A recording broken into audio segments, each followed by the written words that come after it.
Hello everyone, welcome to my channel. तो जैसा कि आप सब जानते हैं कि हम इंसर्ट मेन्यू और होम मेन्यू के बारे में पहले पढ़ चुके हैं। ठीक है, तो आज हम स्टार्ट करने वाले हैं page layout menu. Page layout menu में जितने भी ऑप्शन हैं सारे के सारे पेज से रिलेटेड होते हैं, मतलब पेज का लेआउट सेट करने के लिए। ठीक है, पेज का साइज, पेज का ओरिएंटेशन, पेज का मार्जिन, ये सब बढ़ाने और घटाने के लिए इस ऑप्शन का यूज़ किया जाता है। So let's start this video. तो इसमें सबसे पहला ऑप्शन है थीम। थीम एक ऐसी चीज़ है जो आपको बाय डिफ़ॉल्ट पिक्चर पे लगाने के लिए मिलेगा, टेक्स्ट पे लगाने के लिए मिलेगा, उस पे इफेक्ट, कलर सब। तो यहाँ से अगर हम फ़ॉन्ट चेंज करना चाहते हैं तो हम थीम पर जाकर कोई एक थीम उस पर अप्लाई कर सकते हैं। यहाँ से क्या होता है, स्पेस इसमें अलग होती है, फ़ॉन्ट स्टाइल अलग होते हैं, स्पेसिंग अलग होते हैं। तो इसको यहाँ से एक बार में हम सेट कर सकते हैं, स्पेसिंग को भी, फ़ॉन्ट को भी। ठीक है, यहाँ से अगर आप कोई ग्राफिक्स लगाए हुए हैं तो ग्राफिक्स का कलर भी आप यहाँ से सेट कर सकते हैं।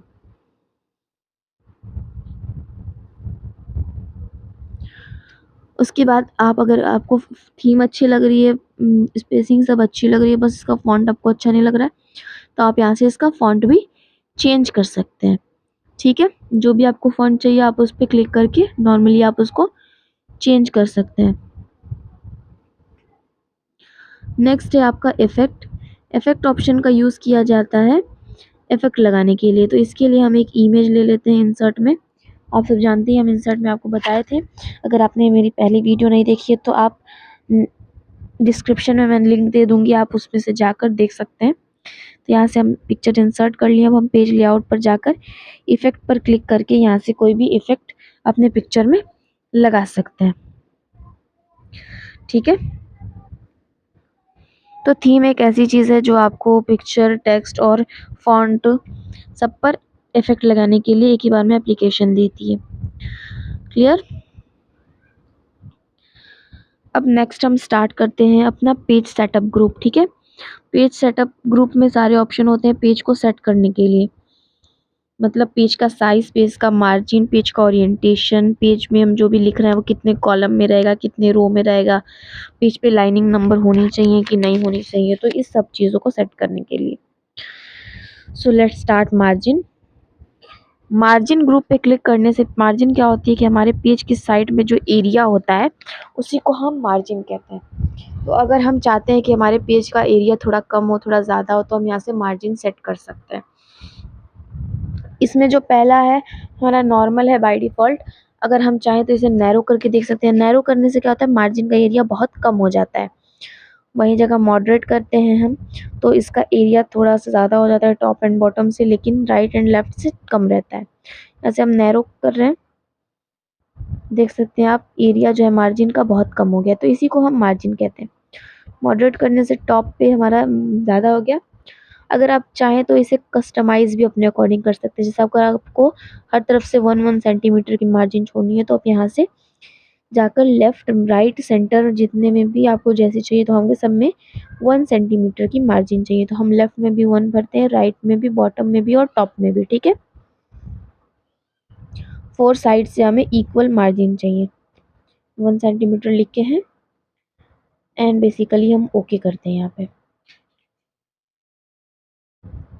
ठीक है, तो आप देख सकते हैं कि हमारा साइड साइड से मार्जिन जो है वो छूट चुकी है। दिख रहा है आपको पेज के नीचे भी। ठीक है, तो इसके लिए मार्जिन ऑप्शन का यूज़ किया जाता है। आई होप आपको समझ में आया होगा। इसे हम बाय डिफ़ॉल्ट नॉर्मल पे ही रहने देते हैं। अगर आपको चाहिए कि आपको कम मार्जिन, ज़्यादा मार्जिन चाहिए तो आप मार्जिन को सेट कर सकते हैं। उसके बाद है ओरिएंटेशन। पेज को हाइट ज़्यादा और विड्थ कम, या विड्थ ज़्यादा और हाइट कम, इस तरह से देखने के लिए ओरिएंटेशन ऑप्शन का यूज़ किया जाता है। जैसे बाय डिफ़ॉल्ट हमारा पोर्ट्रेट में रहता है, लैंडस्केप में इस तरह से हो जाता है। ठीक है, और पोर्ट्रेट में इस तरह से। तो ये पेज का डिज़ाइन है कि पेज हमें कैसा दिखेगा। इसमें 2 ही होता है, पोर्ट्रेट एंड लैंडस्केप, और बाय डिफ़ॉल्ट पोर्ट्रेट होता है। ठीक है, लैंडस्केप हम अपने ज़रूरत के अकॉर्डिंग करते हैं। उसके बाद यहाँ से साइज़, पेज की साइज़ लेने के लिए जो, तो बाहरी हम जब जाते हैं प्रिंटर से प्रिंट आउट कराने, तो वो A4 साइज़ में ही प्रिंट करते हैं। तो हम यहाँ से बेसिकली A4 साइज़ में कोई डॉक्यूमेंट बना लेते हैं। आप चाहें तो A3 में, A5 में, या फिर अपने अकॉर्डिंग भी आप पेज की साइज़ को दे सकते हैं। जैसे अगर आपको 25 सेंटीमीटर इंटू 25 सेंटीमीटर का चाहिए, तो आप यहाँ से विड्थ भी दे सकते हैं। विड्थ हम दे देते हैं 25 और हाइट दे देते हैं 25। ठीक है, देने के बाद हम यहाँ से ओके करते हैं, और ओके करने से आप देख सकते हैं कि हमारा उस साइज़ का पेज आ गया है। क्लियर?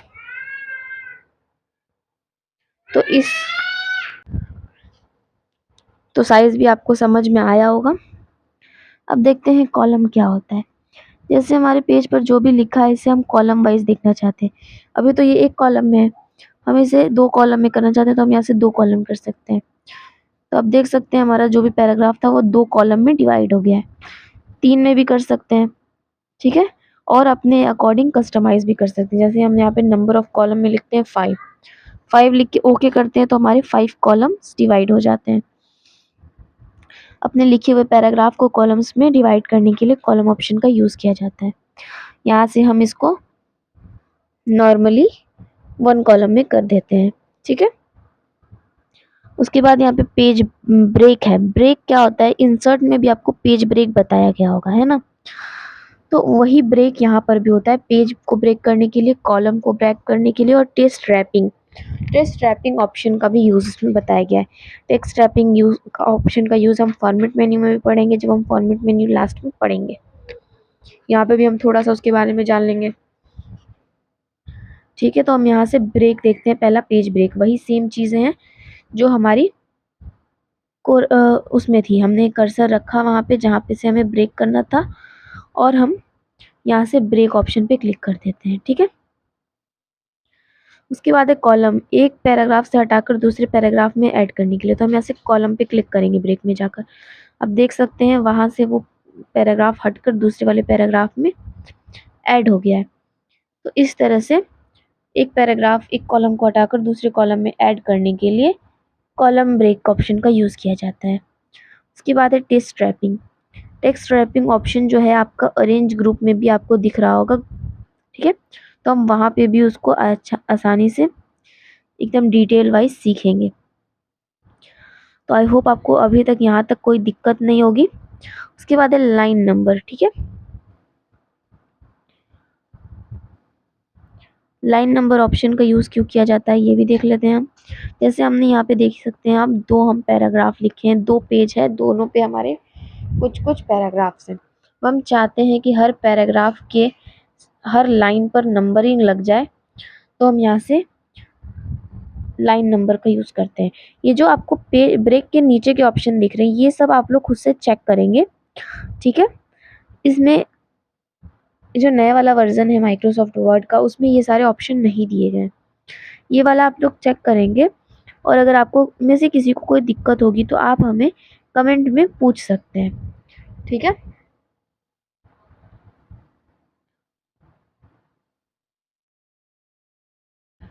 ये आप लोगों के लिए टास्क है। नेक्स्ट है हमारा लाइन नंबर।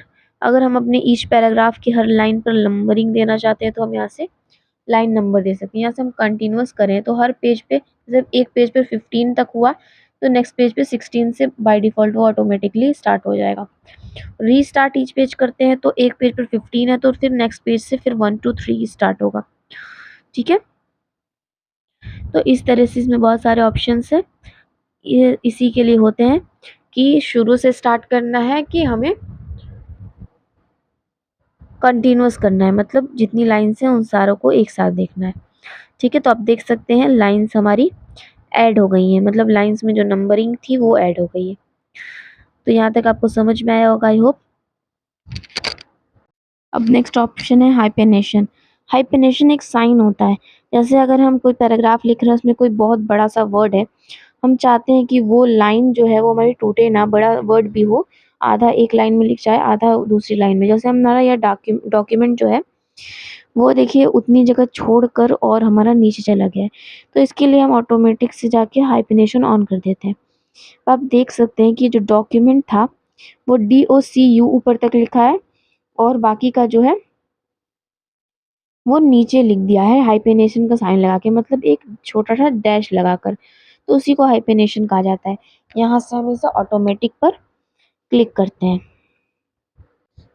तो यहाँ से आप हाइपेनेशन को ऑन करके अपने पैराग्राफ को बिल्कुल एक जस्टिफाई अलाइनमेंट में सेट कर सकते हैं, मतलब कि दोनों तरफ से इक्वल आपका पैराग्राफ कहीं से भी जो है टूटे ना, मतलब ऐसा ना लगे कि वर्ड जो है खाली जगह है, जैसे अदर के पास आपको दिखला सकता है डॉक्यूमेंट नीचे जाके, तो इसके लिए।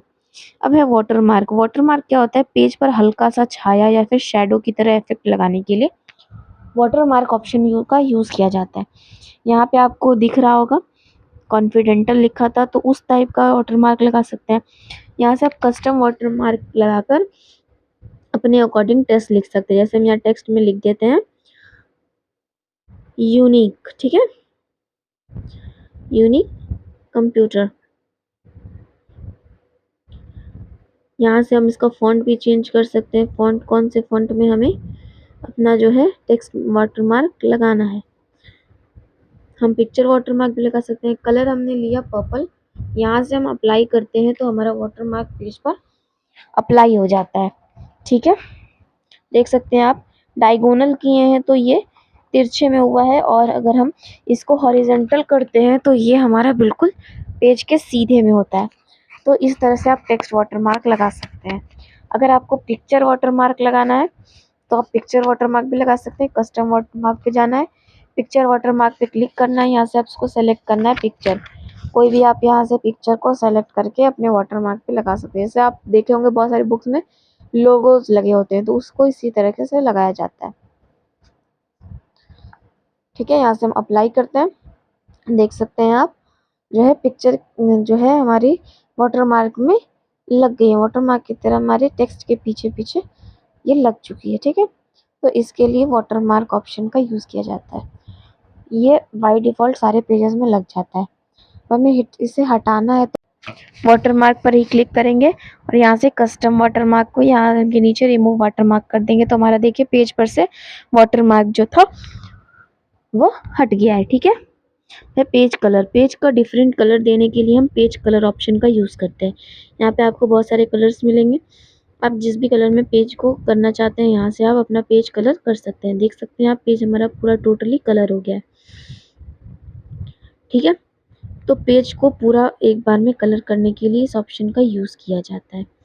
आप चाहें तो यहाँ से और भी कलर्स फिल कर सकते हैं, ठीक है।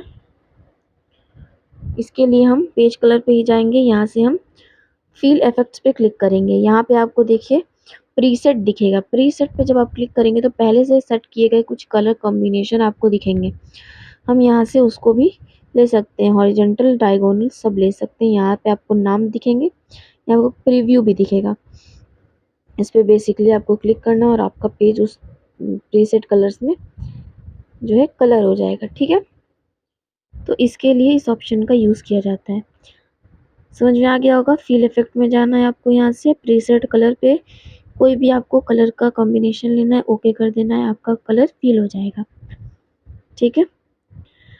कलर हटाने के लिए भी आपको पेज कलर पे ही जाना है और पेज कलर पे जाकर आपको कर देना है नो कलर। नो कलर करते ही आपका पेज का कलर हट जाएगा, ठीक है। उसके बाद आपका ऑप्शन है बॉर्डर एंड शेडिंग। बॉर्डर मतलब अपने पेज पे बॉर्डर लगाने के लिए आपको बॉर्डर ऑप्शन का यूज़ किया जाता है। यहाँ पे बहुत सारे बॉर्डर्स आपको दिख रहे हैं, आप लाइन बॉर्डर भी लगा सकते हैं। इस बॉर्डर का आपको कलर चेंज करना है तो आपको पेज बॉर्डर में ही जाकर कलर्स को ऑटोमेटिक से हटाकर किसी कलरफुल कलर में आप लेकर इसे अप्लाई कर सकते हैं, ठीक है। और बॉर्डर का जो है विड्थ हम बढ़ा सकते हैं, मतलब इसकी बॉर्डर की चौड़ाई को भी हम बढ़ा सकते हैं।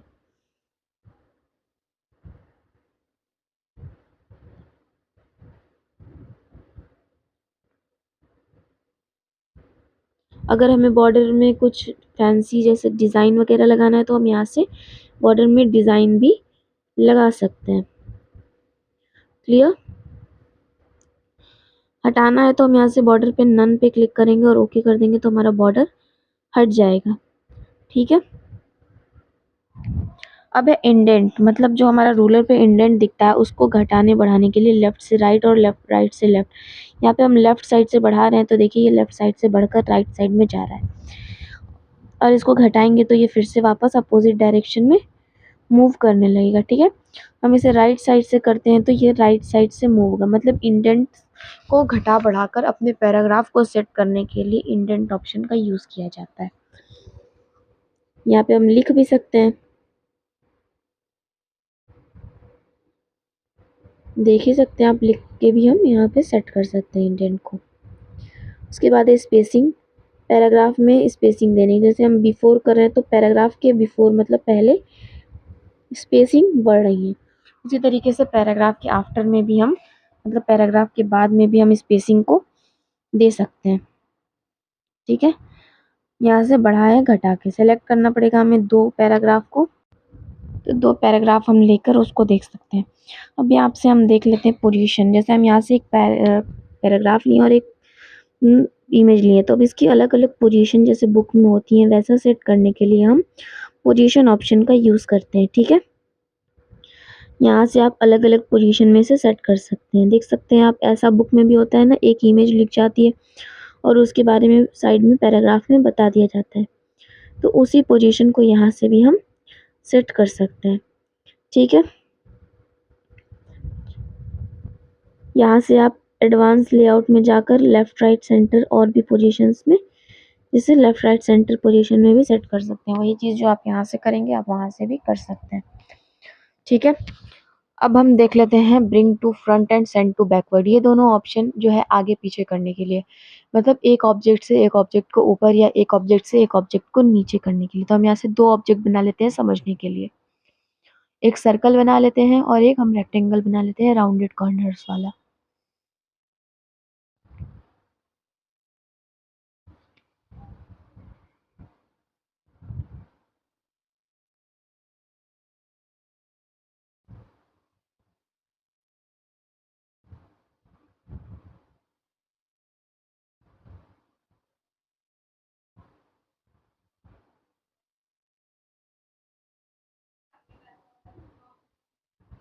अब जैसे हम इस ऑब्जेक्ट को इससे ऊपर लाना चाहते हैं तो हम इसे ब्रिंग टू फ्रंट करते हैं, तो आप देख सकते हैं राउंडेड रेक्टेंगल के ऊपर ये आ गया। उसके बाद इसको हम ऊपर लाना चाहते हैं तो हम इसे ब्रिंग फॉरवर्ड से भी ला सकते हैं, मतलब ब्रिंग टू फ्रंट और ब्रिंग फॉरवर्ड दोनों से हम ऊपर लाने का काम करते हैं। उसके बाद है सेंड बिहाइंड टेक्स्ट, मतलब इसको टेक्स्ट के पीछे भेजने के लिए या टेक्स्ट से आगे लाने के लिए send behind text, bring behind and text का यूज़ किया जाता है। उसके बाद जैसे हम इस ऑब्जेक्ट को इस ऑब्जेक्ट से पीछे भेजना है तो सेंड बैक या सेंड बैकवर्ड करके हम इसे भेज सकते हैं। ठीक है, तो एक ऑब्जेक्ट से एक ऑब्जेक्ट को आगे और एक ऑब्जेक्ट से एक ऑब्जेक्ट को पीछे करने के लिए इस ऑप्शन का यूज़ किया जाता है। आई होप आपको समझ में आया होगा ये। उसके बाद है टेक्स्ट रैप। टेक्स्ट रैपिंग क्या होता है कि जितना भी हमारा टेक्स्ट का एरिया दिया है उसी में सारे टेक्स्ट को एडजस्ट करना, और हमारी जो इमेज है उसको भी उसी में एडजस्ट करने के लिए टेक्स्ट रैपिंग ऑप्शन का यूज़ किया जाता है। इसके लिए हम एक पैराग्राफ लिख लेते हैं, is equal to RAND close and open bracket से एंटर करते थे, इसको बड़ा करते हैं, तो हम यहाँ से एक शेप ले लेते हैं। ठीक है,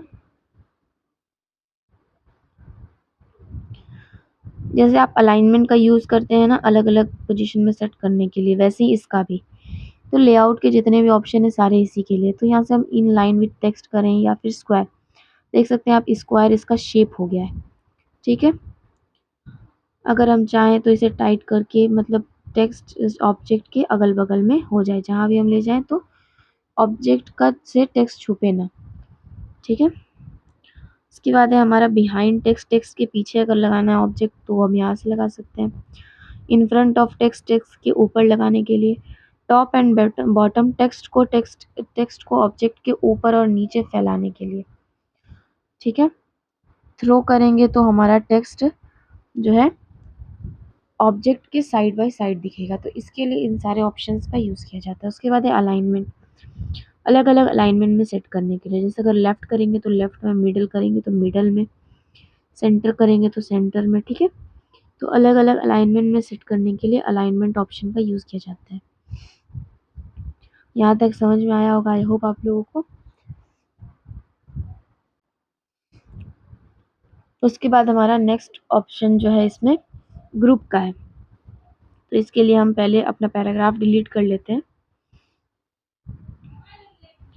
कंट्रोल ए से सेलेक्ट और कंट्रोल डी से आप डिलीट कर दीजिए। यहाँ से हम ऑब्जेक्ट ले लेते हैं 2 समझाने के लिए। एक रेक्टेंगल लेते हैं और एक हम ले लेते हैं सर्कल। मान लीजिए हम कोई डॉक्यूमेंट तैयार कर रहे हैं, उसमें ऐसा शेप है और ये एक साथ ही रहेगा, ठीक है। इसमें ये कलर है और इसमें ये कलर है और इन दोनों को हमें एक साथ ही रखना है। तो हम यहाँ से क्या कर सकते हैं, इसको ग्रुप कर सकते हैं, क्योंकि अभी हम इसको मूव करेंगे तो ये अकेले अकेले मूव होगा, लेकिन ये हमारा एक शेप है तो हम इसे क्या करेंगे, ग्रुप कर लेंगे। तो हम एक को सिलेक्ट करेंगे, फिर कंट्रोल बटन दबाकर दूसरे वाले को सिलेक्ट करेंगे तो दोनों एक साथ सेलेक्ट हो जाएगा। उसके बाद हम ग्रुप में जाकर ग्रुप ऑप्शन पे क्लिक करके इसे आसानी से ग्रुप कर सकते हैं, ठीक है। अब हम जहाँ भी मूव करेंगे तो ये ऑब्जेक्ट हमारा एक साथ मूव होगा। तो एक से अधिक ऑब्जेक्ट को आपस में जोड़ने के लिए अब हम यहाँ से अनग्रुप कर देंगे तो वो ऑब्जेक्ट फिर से अलग अलग हो जाएगा, अलग अलग मूव करेगा, ठीक है। और अगर हमें फिर से ग्रुप करना है तो हम पेज लेआउट में जाएंगे, ग्रुप के ऑप्शन पे ही क्लिक करेंगे। वहाँ पे आपको ऑप्शन मिलेगा रीग्रुप, मतलब फिर से पुनः ग्रुप करने के लिए। तो हम यहाँ से रीग्रुप ऑप्शन करके उसको पुनः ग्रुप में कर सकते हैं, ठीक है। होपफुली आपको यहाँ तक क्लियर होगा। अब है रोटेट, किसी भी ऑब्जेक्ट को किसी एंगल में रोटेट करने के लिए। तो हम यहाँ से क्लिप आर्ट ले लेते हैं, इंसर्ट करा लेते हैं इसको। अब हमें इसे रोटेट करना है तो हम यहाँ से रोटेट ऑप्शन पर जाते हैं पेज लेआउट में। यहाँ पे आपको rotate 90 degree, rotate left 90 degree, rotate flip vertically, flip horizontally. तो आपको जिस भी अपने अकॉर्डिंग जिस भी एंगल में रोटेट करना है आप यहाँ से रोटेट कर सकते हैं, ठीक है। तो इसके लिए इस ऑप्शन का यूज़ किया जाता है। देख सकते हैं आप हमारा जो है पूरा पूरा रोटेट हो रहा है। आप चाहें तो इस ऑप्शन में जाकर मोर रोटेशन ऑप्शन पे जाकर यहाँ से हाइट भी बढ़ा सकते हैं फोटो की।